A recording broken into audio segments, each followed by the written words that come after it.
ছাত্রছাত্রীদের সুবিধার্থে ক্লাস 10-এর ইতিহাস প্রজেক্ট নিয়ে এসেছি।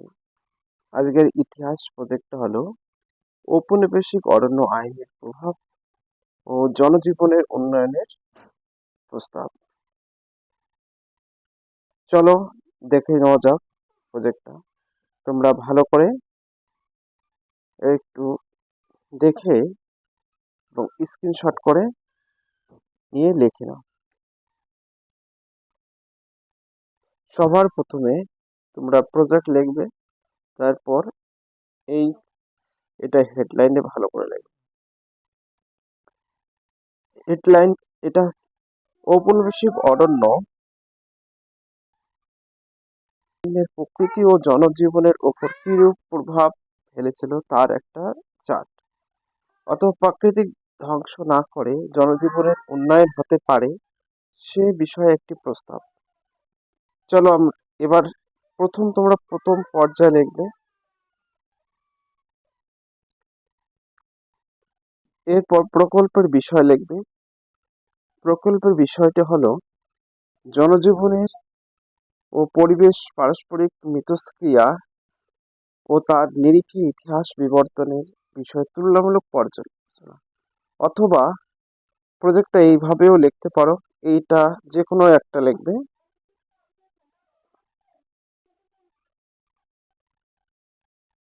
অথবা নিচের এই লাইনটাও লিখতে পারো, অরণ্য ঔপনিবেশিক অরণ্য আইনের প্রভাব ও জনজীবনের প্রভাব। বা এখানে তারপর এই যে নির্ধারিত সময়, এই দুটো লিখতে হবে না। পরে দল গঠন লিখবে। দল গঠনে এখানে বলা হয়েছে আমাদের শিক্ষক বা যেখানে শিক্ষিকা থাকবে শিক্ষিকা তার শ্রেণীকক্ষে ছাত্র অবলিক ছাত্র ছাত্রীদের কয়েকটি দলে ভাগ করবেন। প্রতি দলে 5 থেকে 10 জন ছাত্রছাত্রী থাকবেন। এটা পরের পয়েন্ট, শিক্ষণ সামগ্রিক।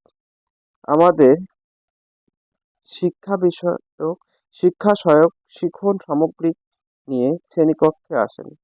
তার মানে এখানে শিক্ষক লিখবে তোমরা। আমাদের শিক্ষক শিক্ষা সহায়ক শিক্ষণ সামগ্রিক নিয়ে আসেন। তিনি বিষয়টিকে সম্পর্কে আমাদের সংক্ষিপ্ত ধারণা দেন এবং দশম শ্রেণী ইতিহাস পাঠ্যপুস্তক এটির 3য় অধ্যায় দেখতে নির্দেশ দেন।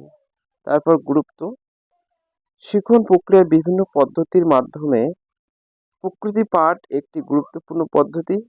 প্রকৃতি এবং পরিবেশের সঙ্গে জনজীবনের সম্পর্ক গভীর। প্রাথমিক এই চাহিদা প্রকৃতি পূরণ করে। প্রকৃতি থেকে মানুষের বিচ্ছিন্ন করলে বিরূপ প্রতিক্রিয়া ঘটে।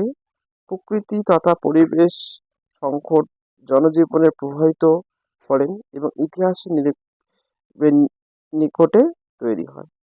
এগুলো লেখার পরে এবার তোমরা দ্বিতীয় পর্যায়ে লেখো।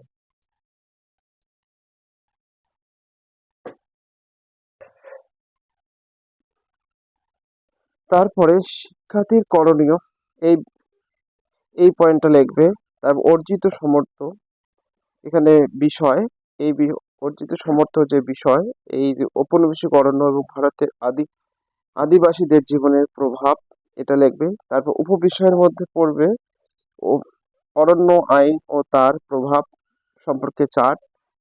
তারপর ভারতের বনভূমি, এখানে বিহারের রাজমহল, ছন্ডাকপুর ও মধ্য ভারতের বিস্তৃত অঞ্চল, মহারাষ্ট্রের খানদেশ অঞ্চল, এবার কর্ণাটকের ও অন্ধ্রপ্রদেশের কিছু অঞ্চল এই বনভূমির অন্তর্গত। তারপরে লিখবে বনভূমির বনবাসী জনগোষ্ঠীর ভিল,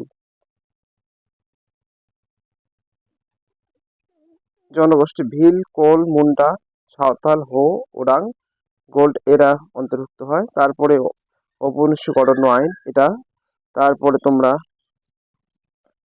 ইন্ডিয়ান ফরেস্ট অ্যাক্ট, এই পয়েন্টটা।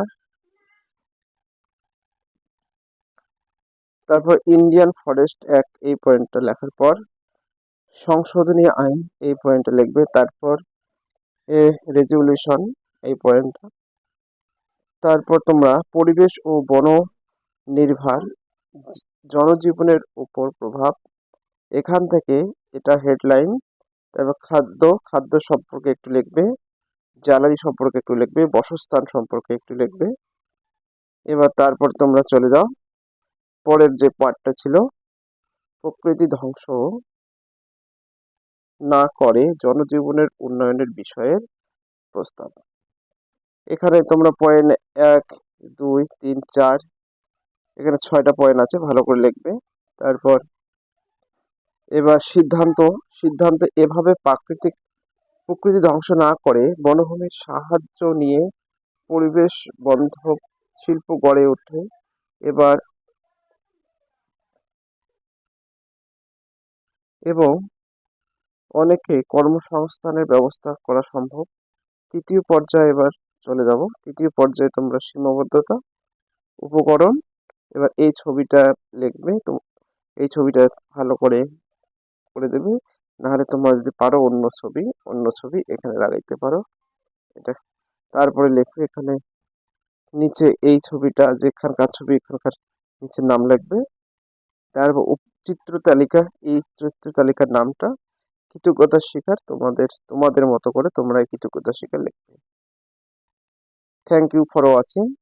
আমাদের এই চ্যানেলটা সাবস্ক্রাইব করবে। এবার সবার আগে ভিডিও পেতে বেল আইকনটা ক্লিক করে দাও, আর বন্ধুদের কাছে এই ভিডিওটা শেয়ার করে দাও।